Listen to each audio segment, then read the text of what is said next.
Como vocês puderam perceber pelo título do vídeo, vamos estar tratando hoje sobre as 5 competências da redação. Isso mesmo. A gente vai abordar de forma mais clara o que cada competência quer dizer. Não vai ser somente aquela coisa básica, a competência 1 aborda a gramática, a 2 o repertório sociocultural. Vocês vão aprender de fato o que cada competência quer dizer ao pé da letra, certo? Primeiro, vamos esclarecer aqui normalmente o que é cobrado na redação, né? É uma coisa bastante básica do que é cobrado na redação. Primeiro, os temas da redação são todos de ordem social, científica, política ou cultural. Ou seja, todos os temas que vão cair na redação do Enem são conhecidos por você. Você, de alguma forma, já ouviu falar sobre eles, ok? Então, vamos lá. Na redação, você deve apresentar as teses. Aí você me pergunta, Vivian, mas o que é tese? Tese do grego significa posição, ou seja, você deve se posicionar sobre o tema que está sendo apresentado na proposta de redação. E esse seu ponto de vista, que é normalmente a sua tese, ela deve ser defendida. E como é que ela é defendida? Através dos seus argumentos. Os seus argumentos, eles não vão só apenas defender o seu ponto de vista, como também fazer com que o leitor acredite que, de fato, aquilo que você está falando é coerente, certo? Por isso que o tipo do texto da redação é dissertativo argumentativo, porque exige do participante argumentos plausíveis, ok? No último parágrafo, que é a sua conclusão, você deve apresentar as propostas de intervenção, que são normalmente as propostas que vão minimizar a problemática que você mesmo desenvolveu. Então, não vai ser nada, como é que eu posso dizer?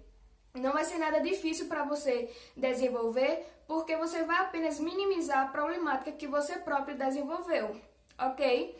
Então, vamos lá para a competência 1. Eu já quero começar já com uma dica. Lembrando que tudo que eu vou falar nesse vídeo é baseado na cartilha do participante, que vocês também têm acesso. Então, nada do que eu vou falar aqui, se vocês forem procurar na cartilha, vocês vão encontrar diferente, ok? Então, vamos lá. Primeira dica que eu quero dar já na competência 1 é: fera, os avaliadores criam expectativas em relação à sua redação. Aí você me pergunta, por que, Vivian? Gente, vê só. Como eles sabem que a maioria dos estudantes que vão fazer a prova acabaram de concluir o ensino médio, então eles criam expectativa justamente porque eles acham que vocês se prepararam bem, né? Que vocês estudaram como escrever uma redação na sua escola. E a verdade é que tudo que tem nas 5 competências, vocês aprendem na escola, entendeu? A competência 1, por exemplo, ela vai abordar pontuação, a situação, gramática, que eu vou falar daqui a pouco. Então, você já pode perceber que é nada diferente do que você já aprendeu na escola. Então, essa é a dica.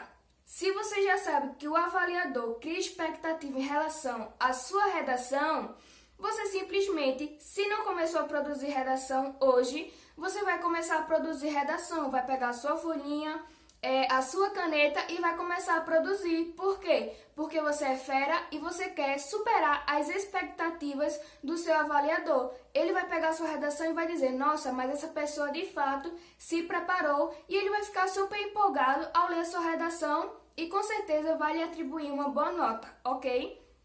Veja só, a avaliação da competência 1, ela é tida por 3 critérios.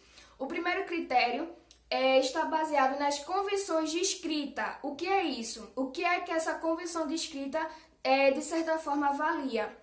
A sua acentuação, a sua ortografia, se a sua letra está legível ou não, o uso de letras maiúsculas, a separação silábica. Por quê? Porque tem gente que ainda não sabe diferenciar a letra maiúscula. Usa a letra maiúscula no meio de frases e no começo de frases esquece de colocar a letra maiúscula na palavra. Então, isso também é cobrado na competência 1, se liga. O segundo critério que é avaliado é a classe gramatical. O que é que essa classe avalia? A sua pontuação, a sua regência nominal e verbal, a sua concordância nominal e verbal, uso de pronome e crase. Lembrando que eu esqueci de falar que o uso do hífen também é avaliado na convenção de escrita, ok? E o outro critério que é avaliado, deixa eu olhar aqui na minha filinha. O outro critério que é avaliado é a escolha de registro. O que é que essa escolha de registro avalia? É justamente a forma que você vai registrar a sua redação, o seu texto. Vocês sabem que para você escrever um texto formal, que é o texto cobrado pela redação do Enem, você deve escrevê-lo na norma culta, que Então, você não pode usar nenhuma palavra informal ou alguma palavra que não esteja contida no dicionário. Você deve usar simplesmente a norma culta, que não é nada diferente, nada estranho para você.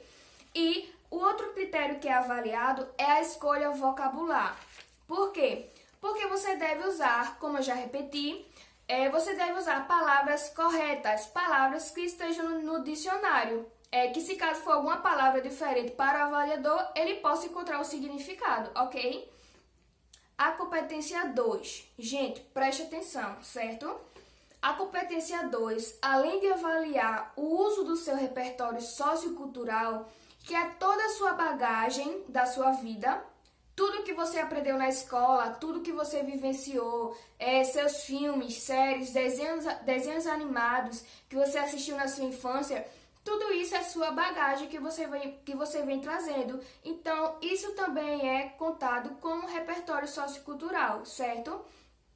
Além dessa competência avaliar o seu conhecimento, que é o seu repertório, ela também vai avaliar se você de fato soube compreender o tema e se você soube aplicar os seus argumentos dentro do padrão de um texto dissertativo argumentativo. Ou seja, como eu já falei no início do vídeo, o seu texto deve ter argumentos, porque são eles que vai convencer o leitor de que, de fato, que tudo que você falou é coerente, ok?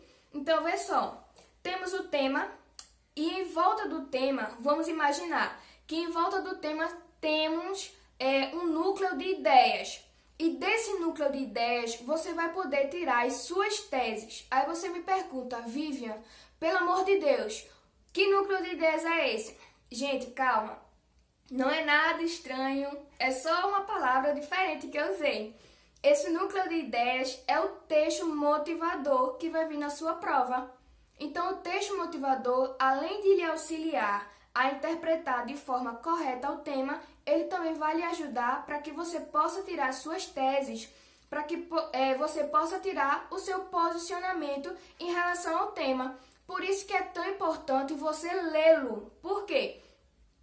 Por que eu estou dizendo isso? Porque tem pessoas que eu sei que negligenciam o texto motivador. Mas pensa comigo, se o texto motivador fosse de fato irrelevante, as pessoas que elaboram a prova não iam colocar um texto motivador, já que ele não é importante para você. Então você não pode negligenciá-lo, certo? Uma observação. Você não pode ficar preso somente às informações que tem no seu texto motivador. Por quê? Porque o texto motivador foi colocado ali para lhe abrir um leque sobre o problema que vai ser abordado no seu desenvolvimento. Então, você não pode ficar preso às informações. O texto motivador foi colocado justamente para lhe fazer refletir sobre tudo o que está envolto do tema e sobre o que você pode argumentar sobre ele, ok? E outra coisa, não pode copiar e colar, certo? O tema, ele não é estranho por você e você precisa praticar, ok? Então, vamos lá para a competência 3. Gente, a competência 3, ela vai avaliar a organização do seu texto. Como assim? De forma resumida, a competência 3, ela avalia a coerência. Aí você me pergunta, pronto, agora foi. Vivian, o que é coerência e o que eu posso fazer na minha redação para que ela possua coerência? Gente, a coerência ela é estabelecida pela junção de ideias que você mesmo vai colocar no seu texto. E essa junção de ideias vai produzir o sentido dele, ok? Então é isso, coerência é o sentido do seu texto.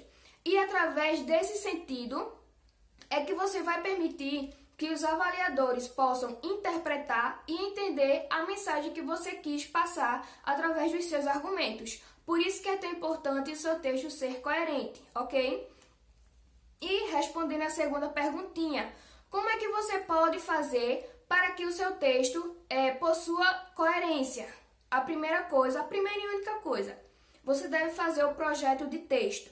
O que é projeto de texto? Gente, vocês vão receber também uma folhinha de rascunho. Essa folha de rascunho, como a própria palavra já diz, rascunho, você vai fazer o seu projeto de texto.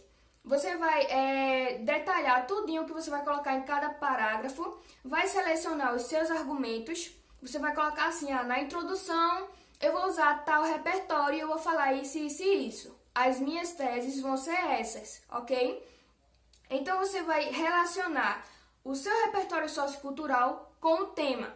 Isso é o seu projeto de texto. No D1, a mesma coisa, você vai apresentar o repertório, você vai detalhar o que você vai escrever como um argumento, você vai colocar as suas causas. No D2, você vai também escrever o seu repertório, você vai colocar os seus argumentos, vai escrever quais consequências que você pretende colocar na sua folha de redação e na conclusão você já vai elaborar quais ações você vai detalhar para minimizar a problemática que você mesmo vai desenvolver. Então, isso é o seu projeto de texto, entendeu? Você vai projetar tudo direitinho antes de você passar para a sua folha de redação. Isso até mesmo evita para que você cometa o rascunho, né? Que é muito também avaliado por eles, entendeu? Então, esse é o projeto de texto. Ele vai lhe ajudar a você selecionar os seus argumentos, a relacionar o seu repertório com o tema que você está abordando, para que não haja tangenciamento ou até mesmo a fuga do tema, ok? Então, vamos para a competência 4. A competência 4, ela vai avaliar a estrutura lógica e formal do seu texto. Como assim? Gente, de forma resumida, ela vai avaliar se o seu texto possui coesão. Na competência 3, a gente viu que é avaliada a coerência do texto, no caso, o sentido que ele vai passar para o leitor. E na competência 4, a gente vai avaliar a coesão do seu texto, que é normalmente a estrutura dele, entendeu? O uso de palavras gramaticais. Essa parte eu vou cortar. Bom, essa competência 4, ela exige que você, participante, estabeleça uma relação entre as suas frases. Ou seja, as suas frases devem estar interligadas umas às outras, para que assim o seu texto possua coerência, possua sentido. E como é que essa ligação, que essa relação entre as frases é mantida, é feita? Através dos operadores argumentativos. Gente, os operadores argumentativos, que o mais conhecido são os conectivos, ok? Os conectivos que possuem vários valores, de conclusão, explicação, oposição, adição, vários valores os conectivos possuem. Depois, futuramente, eu vou fazer um vídeo sobre eles explicando a função de cada um, ok? Mas esses operadores argumentativos são essenciais na sua redação, porque por meio deles é que as suas palavras e suas frases vão manter ligação, vão manter relação.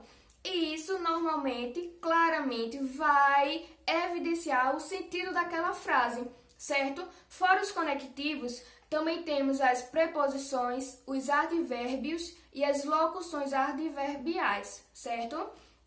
O que é que seu texto pode ter para que ele possua coesão, além dos operadores argumentativos?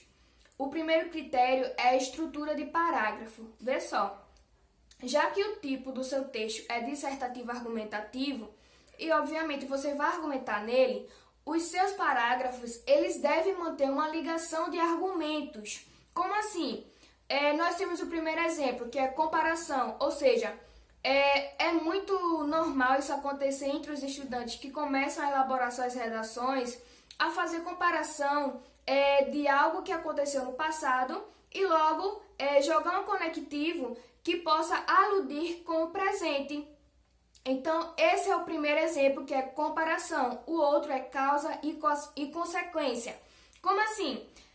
Vamos supor que você aborde as causas do seu problema no seu D1 e você aborde as consequências no seu D2. Então, isso é causa-consequência. O outro é detalhamento, que você vai explicar normal lá o tema da sua redação, com exemplos do dia a dia. O segundo critério é você fazer a retomada da referência que você utilizou no início do seu texto. Como assim? Você usou uma referência sobre a Constituição Legislativa na sua introdução. Na sua conclusão, que é o seu último parágrafo, você vai fazer a retomada desse repertório. Então, isso é você já estar deixando bem claro que os seus textos, que os seus parágrafos possuem uma ligação entre eles. A quinta e última competência é aquela que vai avaliar a proposta de intervenção. Preste atenção, a gente viu 4 competências e essas 4 competências são observadas ao longo do seu texto, ou seja, todas elas vão avaliar o seu texto todo. Só que a sua competência 5, ela vai avaliar somente a sua conclusão. Então, você vê a importância que ela tem, que ela é todinha só da conclusão. Então, você deve arrasar na conclusão. O que é que você deve fazer na conclusão? Como eu já falei, proposta de intervenção. Vou dar um exemplo bem claro, bem básico. Vê só. Imagina que você está em uma festa e aconteceu uma briga. E você chega lá, você está observando a briga de longe. E depois você chega e diz, a causa da briga foi essa e a consequência foi essa. E depois você sai de mansinho, como se nada tivesse acontecido. Claro que não, né? Na sua conclusão, você deve fazer o contrário. Já que você apresentou a causa e a consequência, você deve apresentar alguma intervenção, alguma ação que possa minimizar o impacto desse problema na sociedade. Então, você deve fazer isso com muita cautela para não desrespeitar os direitos humanos, porque senão você perde pontos. Você não deve dizer que deve ser criada uma bomba nuclear e matar todo mundo aqui, ok? Isso é desrespeitar os direitos humanos. Você deve fazer diferente. Você deve apresentar agentes, dizer o que eles devem fazer, onde eles vão fazer, detalhar cada ação. Em um próximo vídeo, eu vou explicar a vocês como fazer esse detalhamento de forma correta. Lembrando que, através da sua proposta de intervenção, o avaliador vai perceber que, de fato, você se preparou para esse exame e que você sabe elaborar alguma ação que possa contribuir a favor do exercício da cidadania. Então, gente, tenham cuidado ao escrever a sua proposta de intervenção, certo? Galera, esse foi o vídeo de hoje. Espero que vocês tenham gostado, perdoem os erros e podem deixar aí nos comentários qual tipo de assunto que vocês querem que eu traga no próximo vídeo. E se restou alguma dúvida, pode deixar aí nos comentários que eu também vou tirá-las.